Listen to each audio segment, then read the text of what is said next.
ఈరోజు వీడియోలో నేను ఇంగ్లీష్లో బాగా మాట్లాడటానికి అవసరమైనటువంటి ఒక ప్రాక్టీస్ని నేను మీకు చెప్తాను. ఈ ఛానల్ని మీరు కొత్తగా చూస్తున్నట్లయితే దయచేసి సబ్స్క్రైబ్ చేయండి. డే 4 ఇక్కడ ఒక షార్ట్ స్టోరీ ఇచ్చాను. మనకు బాగా తెలిసినటువంటి తాబేలు కుందేలు కథ గురించి నేను ఇక్కడ వివరించాను. అయితే మీరు జనరల్గా షార్ట్ స్టోరీస్ని చదవటం మొదలెట్టండి. అలాగే మీరు మీకు ఇష్టం వచ్చినటువంటి టాపిక్ ఏదైనా చదివినప్పుడు ఇక్కడ ఆ పర్టిక్యులర్ టాపిక్లో పార్ట్స్ ఆఫ్ స్పీచ్ని మీరు గుర్తించండి.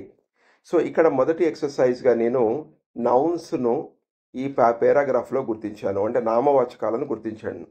నౌన్ అంటే ఆల్రెడీ మనకు తెలుసు నామవాచకం అని. నామవాచకం పేర్లను తెలియజేస్తుందని. ఈ స్టోరీలో ఉన్నటువంటి నామవాచకాలు ఏంటంటే రాబిట్ కుందేలు, టార్టాయిస్ తాబేలు, ఫ్రెండ్స్ స్నేహితులు, స్టోరీ కథ, టైం సమయము, రేస్ పరుగుపోటీ. ఇలా మీరు చదువుతున్నప్పుడు ఐడెంటిఫై చేసేటటువంటి ప్రాక్టీస్ చేయండి. Wish you all the best. Thank you.